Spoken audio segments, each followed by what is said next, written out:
think they thought it would get into the upper 20s.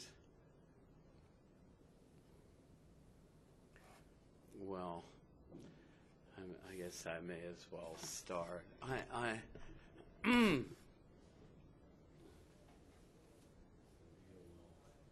Descartes, kind of like Descartes.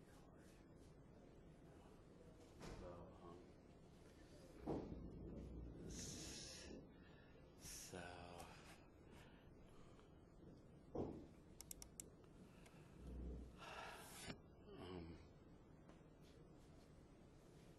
well, we went over the first few slides, and maybe just quickly, again, Descartes wants to do two things. He wants to eliminate some false beliefs that he thinks have crept into philosophy, and if you start out with false assumptions, what you derive from them is likely to be false as well. So he undertakes, he gets into his room. He's comfortable. He's in his easy chair. He's in his, the translation says, I think, nightgown or something, but kind of a nightshirt, right? And he's relaxed, and he's got a big old fire going, and he's gonna get himself by himself to go through his beliefs, and so in part he's got a destructive project in that he wants to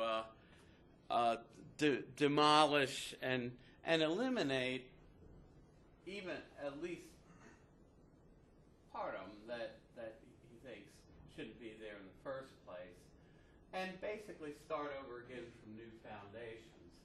And the fact that he does this, and the fact that Descartes takes this skeptical approach, is why we call him the father of modern philosophy, because he really did try to start things over on new foundations, and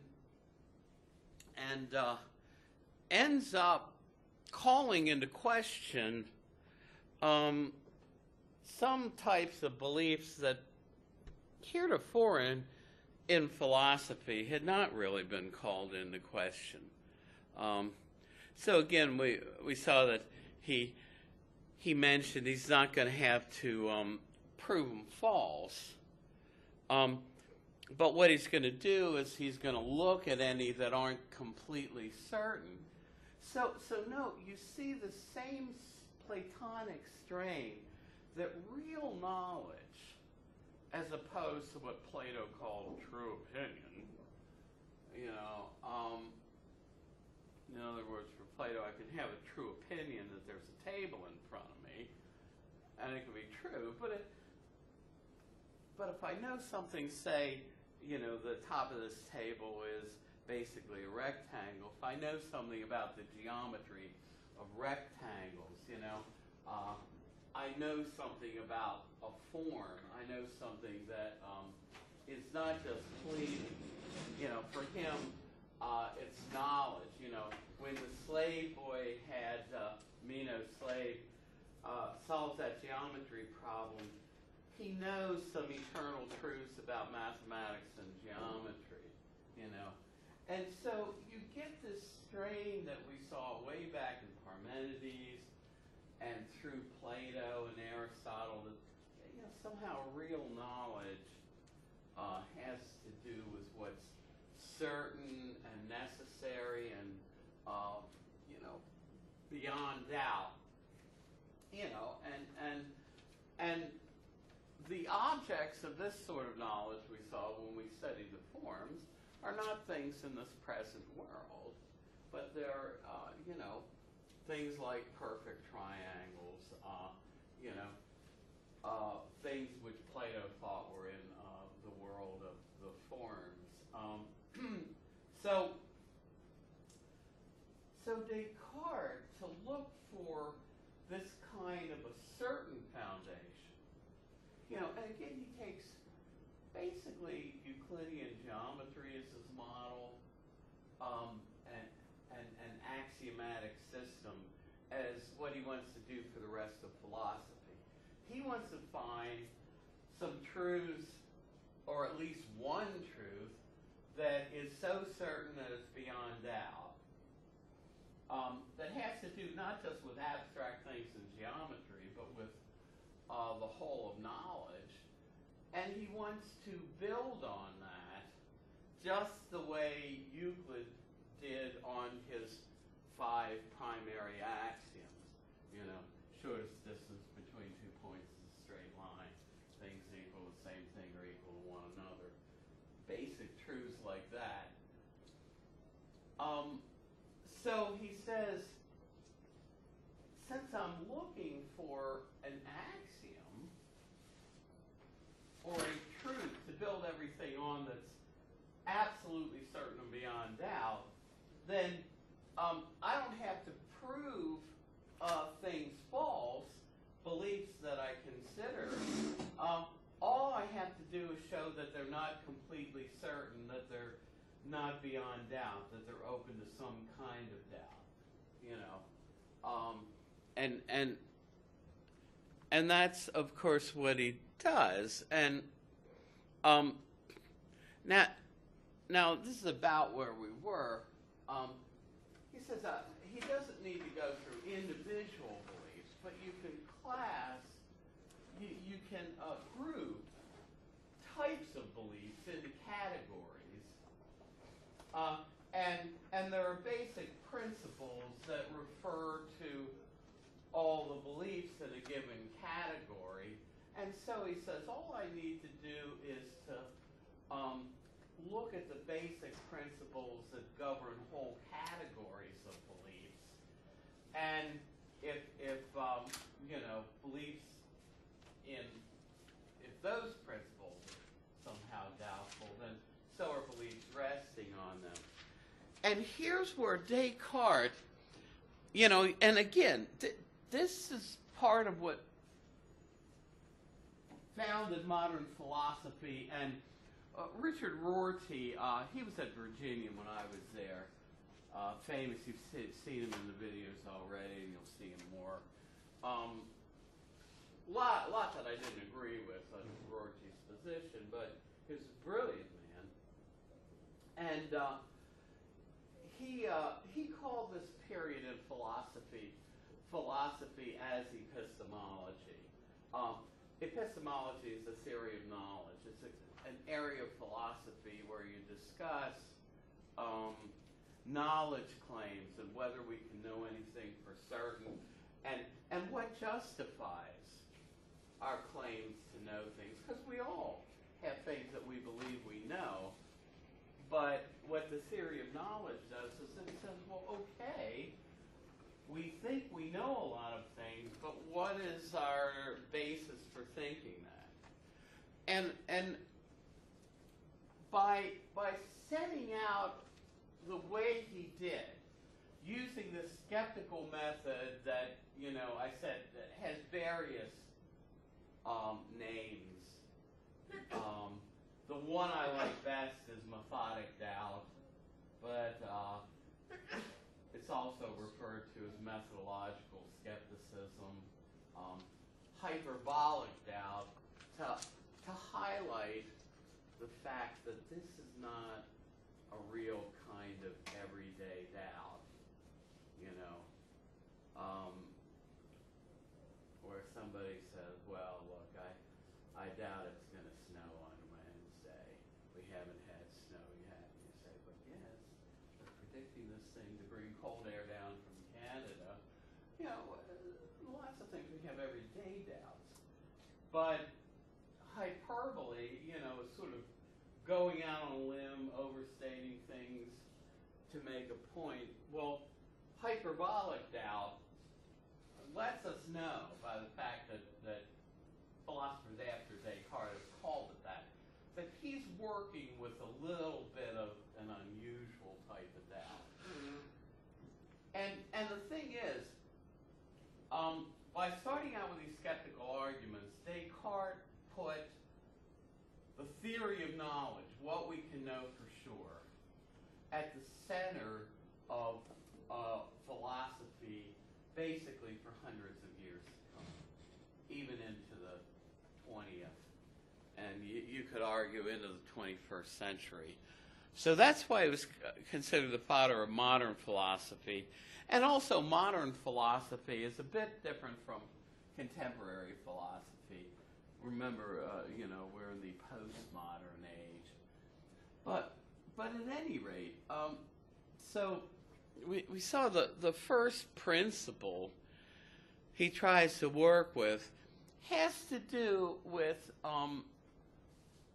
the knowledge that we have based on what our senses tell us. Now, for Plato, I could have maybe not knowledge in the sense of knowing an eternal truth if I knew there's a table in front of me, but I could have true opinion based on what my senses tell me, but there really is a table here, but we're going to see that Descartes raises issues about very ordinary beliefs that call into question whether or not I can really know there's a table here. And so you get a level of skepticism that goes far beyond where the Greeks were going here. So some beliefs derived from the senses, he says, are doubtful. And I gave you the example, and I believe that back when I was a teaching assistant and we were taking the students through these books, and I was regularly reading the meditations from cover to cover, I believe he even gives this illustration.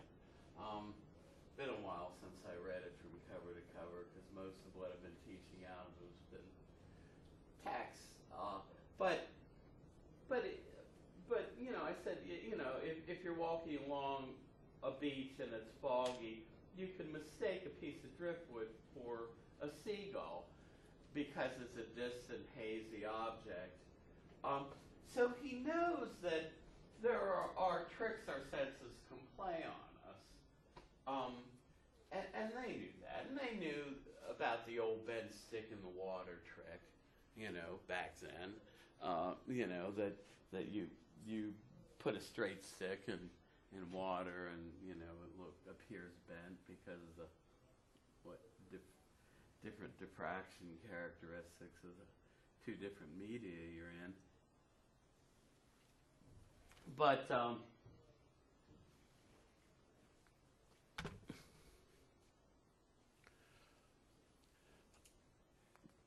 what he says is, he reminds us that commonsensically there are some things that our senses tell us that we think are absolutely beyond doubt. I mean, you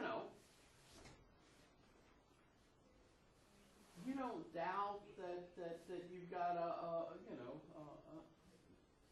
knapsack, whatever they refer to, on your desk. You don't doubt that you got a water bottle in front of you. None of you are doubting that you're really sitting on chairs and you've got whether you call it a desk or a table in front of you. It's a real thing. In other words, Descartes says, oh, okay, yeah, there are these tricks my senses can play on me about really small objects or objects in the distance, like the piece of driftwood that I can mistake for a seagull. But what about the stuff that I'm looking at in the room I'm in? Aren't there some beliefs that my senses give me and about what I am immediately perceiving that seem absolutely certain? Says, how can I doubt that I'm here in my easy chair, sitting by the fire, I'm in my night clothes, again, dressing gown was what was used, but he wasn't dressing in drag. I mean, basically a nightshirt, kind of old-fashioned nightshirt. How how can I doubt that I'm really holding a piece of paper that I'm writing my meditations on, says Descartes, and that I have real hands and a body that I'm using to grip the quill pen I'm writing with. Well, now here we raise what one of my texts called his dream conjecture. And so,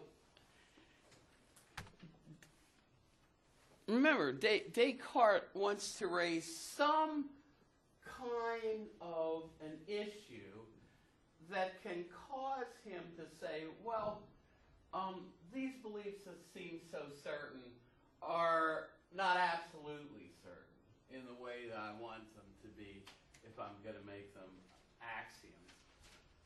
So he says,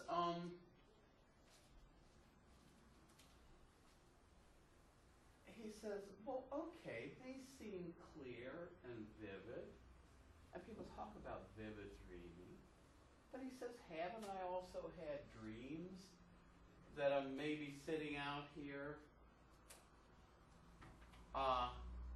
and in fact, I've awakened in bed, and I realized that the beliefs I had, that I was sitting in my living room, says Descartes, were false. I was really asleep in bed, and I had been dreaming. And so he says, well, if I can be deceived sometimes in a dream, well, why not always? Couldn't I be dreaming now? You know, and instead of being here, I'm really, back home in bed.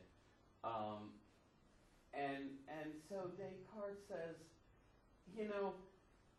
this conjecture that I might be dreaming, since you can have very vivid experience in a dream, can cause me to call into some doubt, some question, even the most certain things I know by my five senses, like that there's a table here. In other words, maybe this is just a vivid dream image. Maybe I can be having the experiences I'm having. And I'm going to illustrate a talk. I forgot I ran out and didn't put the DVD in today, but the next time having to do with this from a film. Boy, this...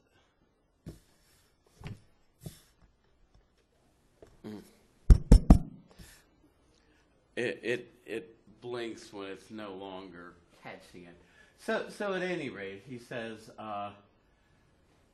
this conjecture that I might be dreaming gives me some reason to cast doubt on that principle that says that what my senses tell me is reliable and certain.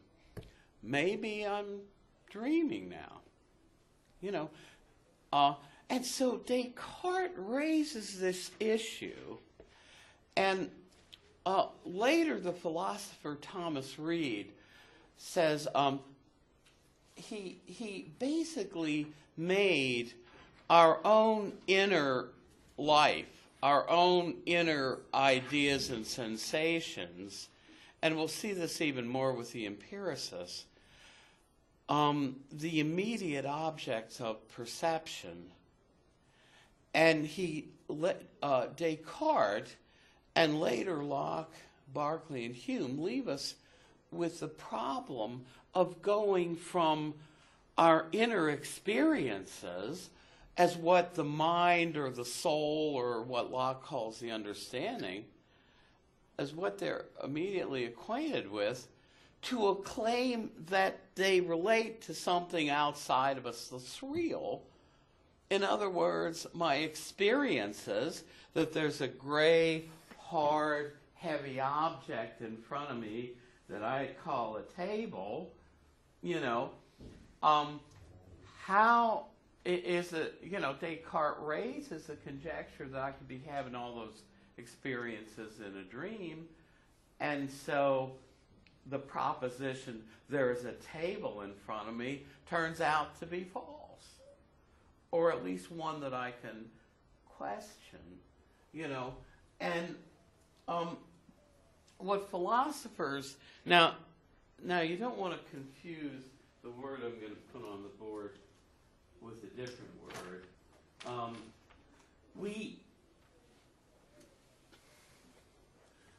We call somebody who is sort of stuck on themselves ego-centered, right, after Freud centered around, you know. But this sounds like that word, but it's not. What philosophers say is Descartes puts us in what was later called the egocentric predicament. In other words, if we immediately experience only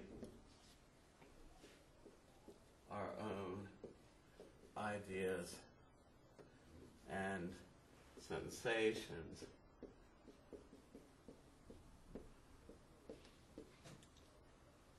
how do we know they relate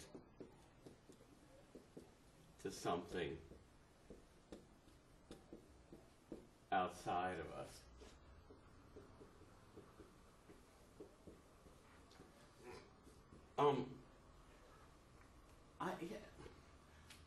It's one of those things.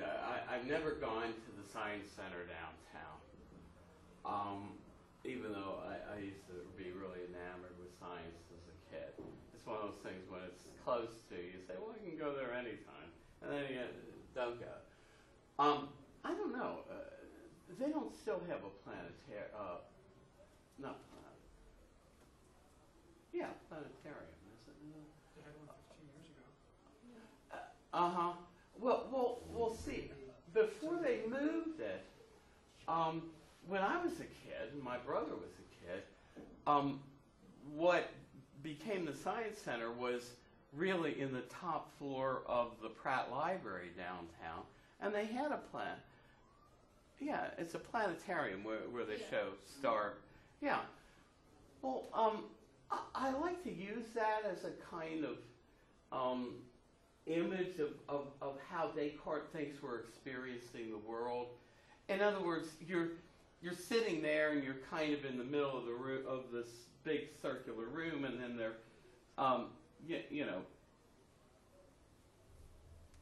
projecting,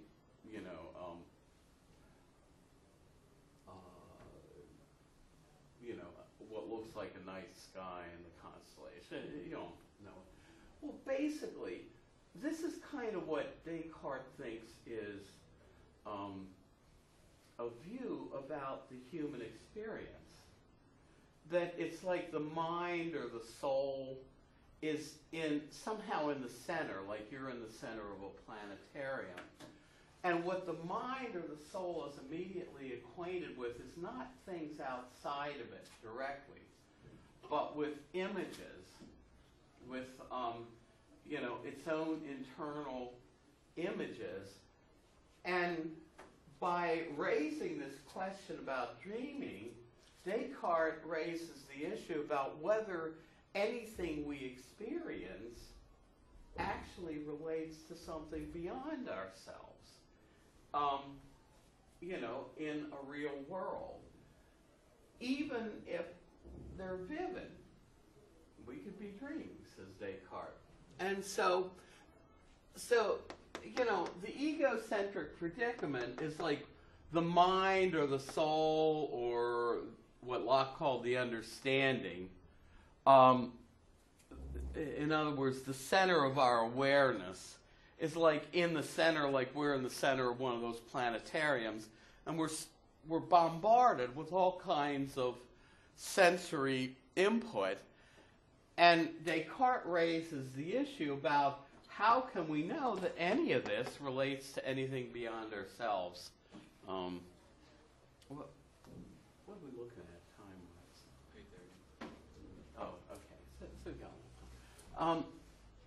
And so basically this conjecture that we might just be dreaming allows him then to call into question that principle that says we can depend on what our senses tell us. He says, well, no, I can raise a doubt about what seems to be even the most reliable information based on our senses.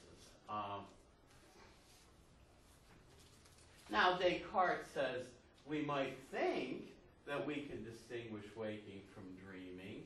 You know, we can notice that our eyes are open, we can shake our head, you know, we can reach out and touch our hand. But what do you think he says about stuff like this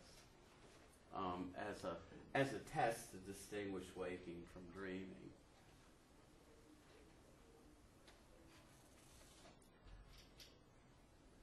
Well, of course, you could say, well, could I simply be dreaming that I'm observing myself with my eyes open? Could I simply be dreaming that I'm reaching out and touching my hand?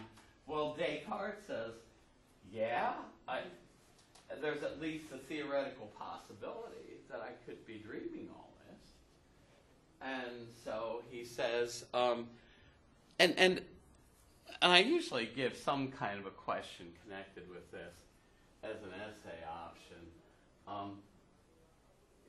You know, Descartes is sure that there's no test similar to these that's going to enable us with certainty to tell that we're not dreaming right now. And if there's no way to absolutely distinguish a waking state from a dreaming state, then he says I can conjecture that maybe all this is a dream. See, maybe you guys never got out of bed this morning. You know.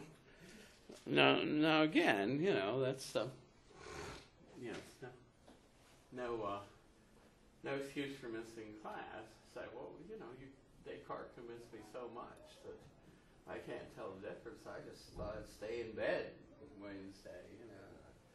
Now who knows? We could have school called off if that thing gets bad.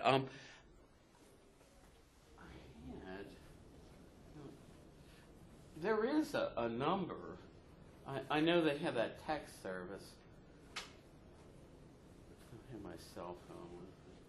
I had it up. But there is a number you can get on the website that's like a number you can call if for some reason your power's out on your phone. So he says then there are no sure signs. And so he says, well, you know, maybe those things that I thought were so certain that I'm really in the room I'm in by the fire, that I'm really holding a piece of paper, that I have a body with real hands. He says, maybe I don't have hands and a body at all. Maybe these are just fictitious dream images. The way the people used to say when I was in graduate school is, for Descartes, and the way this discussion was continued into the 20th century, maybe we are all brains in a vat. It's a nice,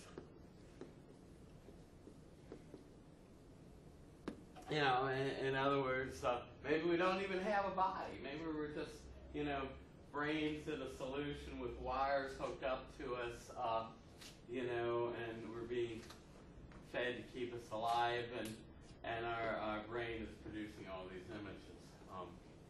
Now I want to show a video clip and maybe talk, you know, in the way that I would like to do with a talk, but I forgot to throw the video in. So we'll do that Wednesday if we're here. So it's just maybe the most certain things that my senses were telling me turn out just to be false. So I can raise a doubt about that. Let me go call roll, so don't forget that. To the edge, because if I'm showing this, I don't have the computer clock. Well,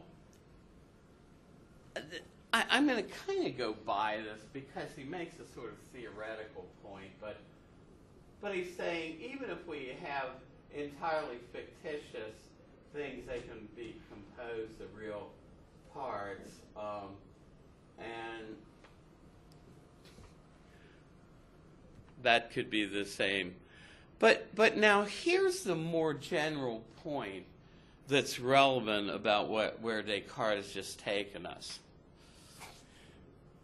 If, by this conjecture that we might be dreaming, he calls into question not only our ordinary common sense beliefs, like there's a coffee mug on the desk and that's a real desk or table there, but he also raises some doubt about observational sciences that, that depend on observations either with the naked eye or the naked eye aided by instruments like telescopes, So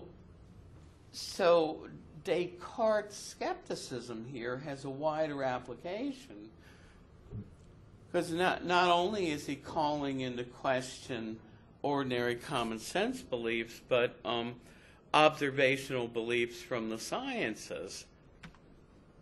They turn out to be beliefs about which we can cast some doubt. But Descartes, we saw Descartes' fondness for mathematics. And so Descartes thinks that even if I'm dreaming, and I've always had a problem with him on this point,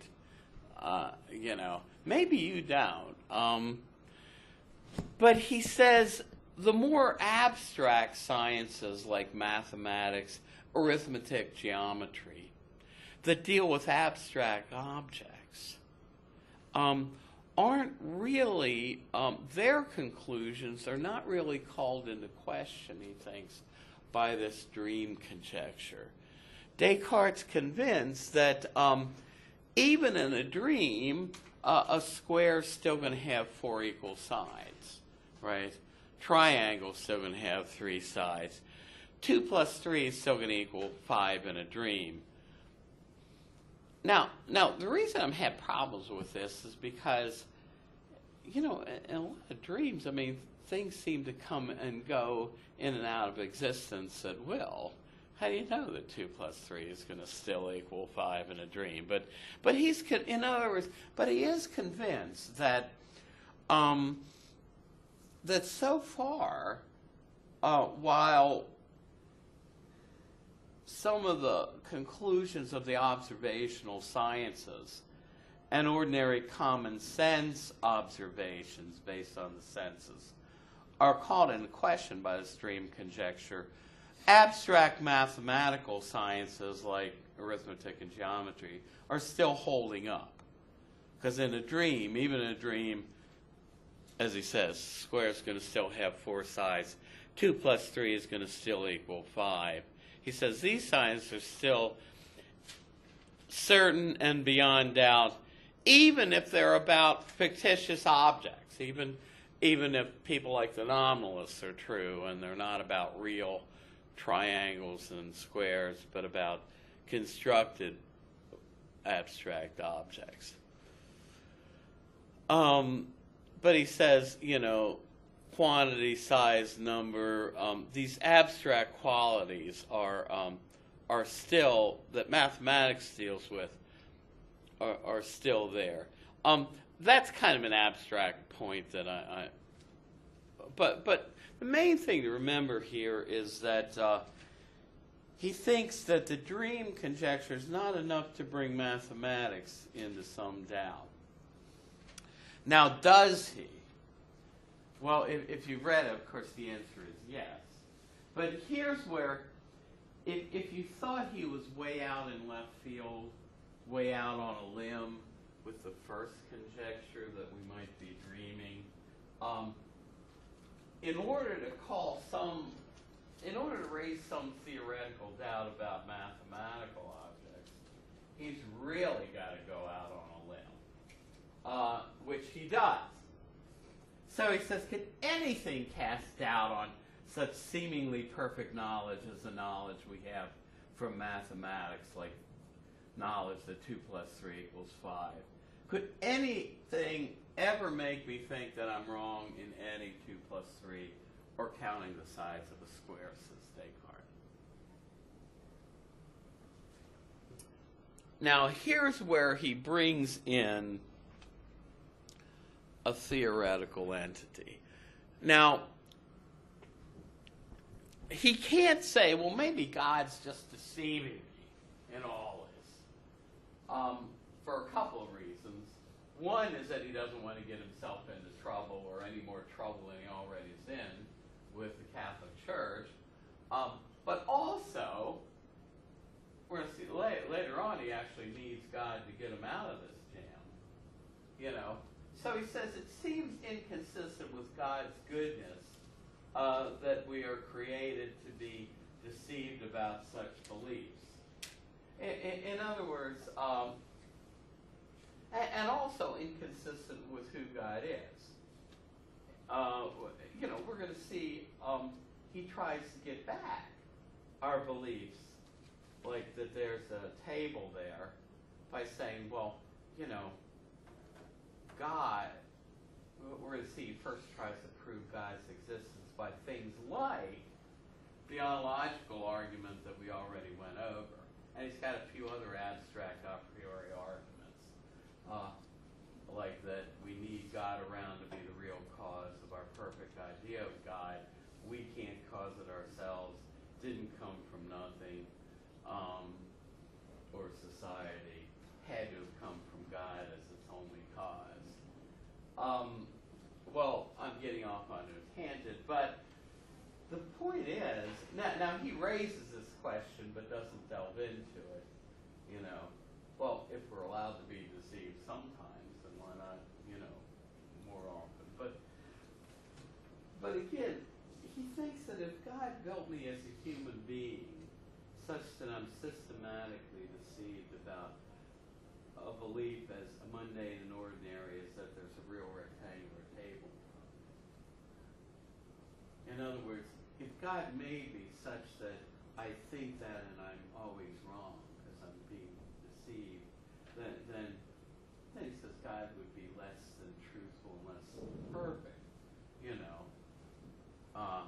He's going to try to get us out of this by saying, well, if God is no deceiver, and I'm built such that I think there's a real table here by what my senses tell me, if that's the way God has made me, then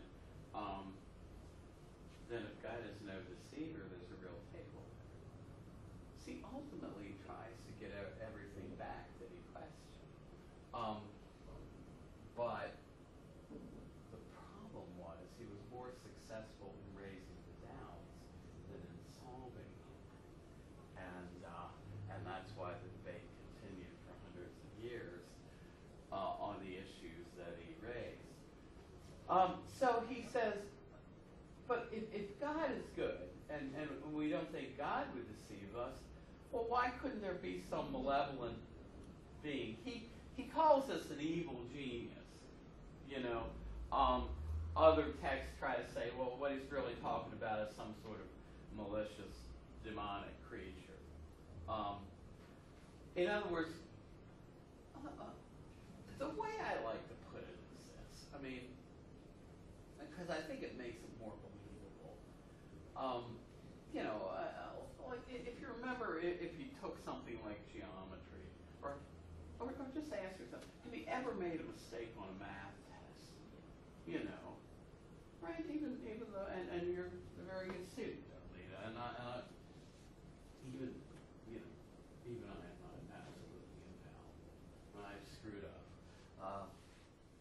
And you know, something like we could go on. We think we're getting the right answer, and there's the right answer, and somehow we've made a mistake along the way. Especially in like the kind of proofs in geometry where you might take half a dozen steps, you know, maybe you're wrong somewhere along the line. Well, if you keep that in mind and say, well, maybe you've got this malicious entity looking over your shoulder and making you go wrong and things like this all the time, you know, because it does not have your own good at heart, right? So he brings in this, it's what we would call a literary device, right?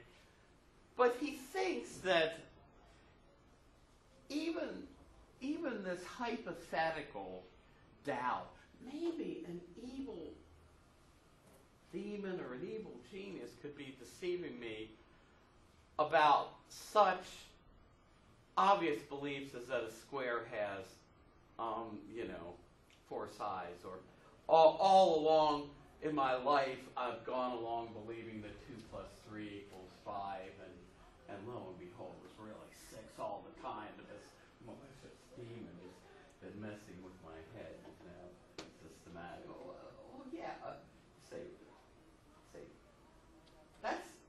that's really extreme. He's really going out in left field to raise this doubt. But he thinks that if he can raise this theoretical doubt, that he can call into question even things like mathematical truths. So he says, if there were a powerful enough demon, it could deceive me about any beliefs I had. Beliefs about what my senses tell me. I could be dreaming, or it could be deceiving me about beliefs, you know, about the sky, the earth, color, shape, sound. Even these theoretical properties, and indeed about whether he even has a body with hands. Like I say, you know, the 20th century way of discussing this is to say, well, maybe, you know, for all Descartes knows, we could all be brains in a bag, right? So he says, you know, and some people call this as the evil demon conjecture, evil genius conjecture, but raising this hypothetical doubt. Well, maybe it's at least theoretically possible that some evil entity is deceiving me about even the truths of mathematics. Raising that, even though it's a way out there in left field kind of doubt, just raising it makes him think he can declare these beliefs not as absolutely certain as we might think. So they're not what he's looking for. What's it getting to be? What he's looking for, again, remember Archimedes, who said if he had a long enough lever and a fixed point or fulcrum on which to rest it, he, by gaining leverage, he could even lift the earth, you know, move the earth. But you need to have a fixed point. And that's what he's trying, that's what he's looking for. In all this doubt, all these seemingly certain beliefs that he says are now uncertain, he says, what I'm looking for is something like Archimedes' point, some firm basis for the whole of philosophy and knowledge to set everything on as firm a foundation as, say, geometry was. So he longs to find at least one certain unshakable truth that he can rest the whole of knowledge on. And of course the story has a happy ending, because he does find it, right? He finds it, and what he says basically is,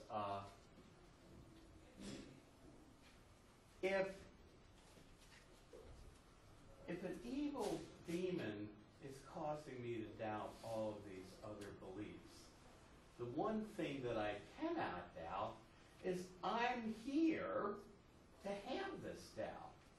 I must exist to be doubting. And doubting is, of course, a mental process. Or another way that this is often put is that if he somehow has convinced me of all these things that turn out to be not to be true, you know, all my beliefs turn out to be untrue, and beliefs about which I'm being deceived. Descartes says the one thing I cannot doubt is that I'm here to be deceived. So he has now what he thinks is his immovable point, his unshakable, undeniable belief. Because he says, if I'm deceived about everything else, I cannot be deceived about the proposition that I exist, that I am here to be deceived. You know, or if I'm doubting everything else, the one thing I can't doubt is that I'm here to do the doubting. You know. And so he takes this as his axiom. You know, I undoubtedly exist even if I'm deceived by this demon about everything else. And so the way he says it in the Meditations is he says, the proposition I am or I exist is necessarily true every time I conceive it. In other words, there's my axiom. I, Descartes, exist. And he says, here's my indubitable Archimedean point. The axiom that cannot be doubted, on which I can build everything else.